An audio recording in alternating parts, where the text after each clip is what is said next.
Hello friends, welcome to smile talk paramedical channel. KE Karnataka ವತಿಯಿಂದ 2024-25ನೇ ಸಾಲಿನ ವೃತ್ತಿಪರ ಕೋರ್ಸ್ಗಳಿಗೆ ಪ್ರವೇಶಾತಿಯನ್ನು ಕರೆಯಲಾಗಿದೆ. ಸೊ ಇಲ್ಲಿ ಪ್ರವೇಶತೆಯಲ್ಲಿ ಕಾಮನ್ ಆಗಿ ಬರುವಂಥ ಇಂಜಿನಿಯರಿಂಗು, ಆರ್ಕಿಟೆಕ್ಚರು, ಬಿ ಫಾರ್ಮಾ ಮತ್ತು BSc ನರ್ಸಿಂಗ್, ಆಮೇಲೆ ಇನ್ನೊಂದು ಯಾವುದು ಬರುತ್ತೆ ಅಂತಂದರೆ ನಮ್ಮ ಅಲೈಡ್ ಹೆಲ್ತ್ ಸೈನ್ಸ್ ಮತ್ತು BPT BPO ಕೂಡ ಇದರಲ್ಲಿ ಸೇರಿಸಲಾಗಿದೆ ಈ ವರ್ಷದಿಂದ. ಈ ಒಂದು ಅಧಿಸೂಚನೆಯನ್ನು ಎಲ್ಲ ಒಂದು ಲೋಕಲ್ ಪತ್ರಿಕೆಗಳಲ್ಲಿ ಕೂಡ ಕೊಡಲಾಗಿದೆ. ಸೊ ನೀವು ಕೂಡ ಏನು ಮಾಡ್ಬೋದು, ಅಫಿಷಿಯಲ್ ವೆಬ್ಸೈಟಲ್ಲಿ ಹೋಗಿ ಈ ಒಂದು ಪತ್ರಿಕೆ ಪ್ರಕಟಣೆಯನ್ನು ಕೂಡ ನೀವು ಡೌನ್ಲೋಡ್ ಮಾಡಿಕೊಂಡು ಓದಿಕೊಳ್ಬೋದು.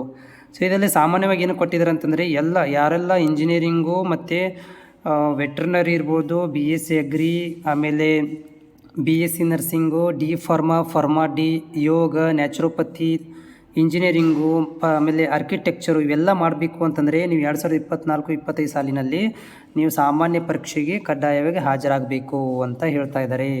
ಸೊ ಇದೆಲ್ಲ ಕಂಪಲ್ಸರಿ ನೀವು ಎಕ್ಸಾಮ್ಗೆ ಅಟೆಂಡ್ ಆಗಬೇಕು. ಅದರ ಜೊತೆಗೆ ಯಾರಾದರೂ UG ನೀಟ್ಗೆ ಒಂದು ಪ್ರಿಪ್ರೇಷನ್ ಮಾಡ್ಕೊತಾ ಇದ್ದರೂ ಕೂಡ ಅವರು ಕೂಡ ಇದಕ್ಕೆ ನೋಂದಣಿ ಮಾಡಿಕೊಳ್ಳಲೇಬೇಕು. ಅಂದರೆ KCETಗೆ ಅಟ್ಲೀಸ್ಟ್ ರಿಜಿಸ್ಟ್ರೇಷನ್ ಮಾಡಿಸ್ಕೊಂಡಿರಲೇಬೇಕಾಗುತ್ತೆ. ಯಾರು ನೀಟ್ ಓದ್ತಿರುವಂಥ ವಿದ್ಯಾರ್ಥಿಗಳು ಕಂಪಲ್ಸರಿಗೆ ಕರ್ನಾಟಕದಲ್ಲಿ ಸೀಟ್ಗಳನ್ನೇನಾದರೂ ಬಯಸಿದರೆ ಅವರು ಕೂಡ ಕಂಪಲ್ಸರಿ ಇದಕ್ಕೆ ರಿಜಿಸ್ಟ್ರೇಷನ್ ಮಾಡಿಸ್ಬೇಕು. ಆಮೇಲೆ ಈ ಒಂದು ರಿಜಿಸ್ಟ್ರೇಷನ್ಗೆ ಯಾವಾಗಿಂದ ಆರಂಭವಾಗಿದೆ ಅಂತಂದರೆ, ಸೊ ಇವತ್ತು 10ನೇ ತಾರೀಕಿನಿಂದ ಇವತ್ತಿಂದ ಸ್ಟಾರ್ಟ್ ಆಗಿದೆ. ಬೆಳಿಗ್ಗೆ 11ರಿಂದ ಸ್ಟಾರ್ಟ್ ಆಗಿದೆ. 10/1/2024ರಿಂದ CET ರಿಜಿಸ್ಟ್ರೇಷನ್ ನೋಂದಣಿ ಆನ್ಲೈನ್ ಅಪ್ಲಿಕೇಶನ್ ಸ್ಟಾರ್ಟ್ ಆಗಿದೆ.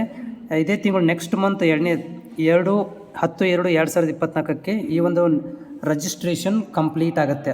ಆನ್ಲೈನ್ ಅಪ್ಲಿಕೇಶನ್ ಹಾಕಲಿಕ್ಕೆ ನಿಮಗೆ ಕ್ಲೋಸ್ ಆಗುತ್ತೆ 10/2/2024ಕ್ಕೆ. ಆಮೇಲೆ ನೀವು ಫೀಸನ್ನು ಪೇ ಮಾಡಲಿಕ್ಕೆ ನಿಮಗೆ 14/2/2024 ತನಕ ಪೇಮೆಂಟನ್ನು ಮಾಡಲಿಕ್ಕೆ, ಅಪ್ಲಿಕೇಶನ್ ಎಲ್ಲ ಪೇಮೆಂಟನ್ನು ಮಾಡಲಿಕ್ಕೆ ಟೈಮನ್ನು ಕೊಟ್ಟಿದ್ದಾರೆ.